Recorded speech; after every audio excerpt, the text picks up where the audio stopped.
বঙাইগাঁও জিলাৰ উত্তৰ শালমৰাত ভয়ংকৰ পথ দুৰ্ঘটনা। বাছে মহতিয়াই নিলে এগৰাকী বাইক আৰোহী। দুৰ্ঘটনা সংঘটিত কৰা বাছখনৰ নম্বৰ AR16A 6166।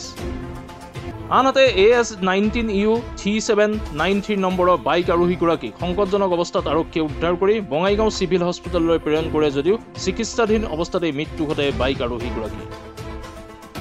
দুৰ্ঘটনাত নিহত হোৱা যুৱকজন বৈতাৰমাৰীৰ চলমান মণ্ডল বুলি জানিব পৰা গৈছে। যাত্ৰীবাহী বাছখন আৰু বাইক আৰোহীৰ ধুবুৰীৰ দিশলৈ গৈ আছিল বুলি জানিব পৰা গৈছে।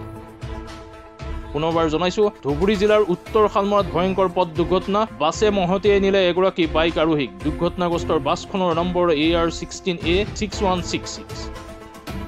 আনহাতে AS19EU 3793 নম্বৰৰ বাইক আৰোহীগৰাকী সংকটজনক অৱস্থাত আৰক্ষীয়ে উদ্ধাৰ কৰি বঙাইগাঁও চিভিল হস্পিটেললৈ প্ৰেৰণ কৰে যদিও চিকিৎসাধীন অৱস্থাতে মৃত্যু ঘটে বাইক আৰোহীগৰাকী। মৃত্যু হোৱা বাইক আৰোহীগৰাকীৰ বৈতাৰমাৰীৰ চলমান মণ্ডল বুলি জানিব পৰা গৈছে। খবৰ অনুসৰি যাত্ৰীবাহী বাছখন আৰু বাইক আৰোহীগৰাকী ধুবুৰী দিশলৈ গৈ আছিল বুলি জানিব পৰা গৈছে। কি হ'ল ঘটনাটো মানে গুৱাহাটীৰ পৰা যিটো ধুবুৰীৰ অভিমুখী বাছ উচ্চ বাছবিলাক সেই বাছখনে এখন বাইকক এনেকুৱাভাৱে লগাই দিছে।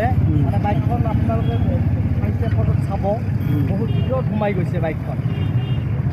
ইয়াত গুৰুত্বভাৱে বাইক আৰোহী কেইজন আছিলে? বাইক আৰোহী এজন। কিবা গুৰুত্বভাৱে আহত হৈছে না নিহত হৈছে?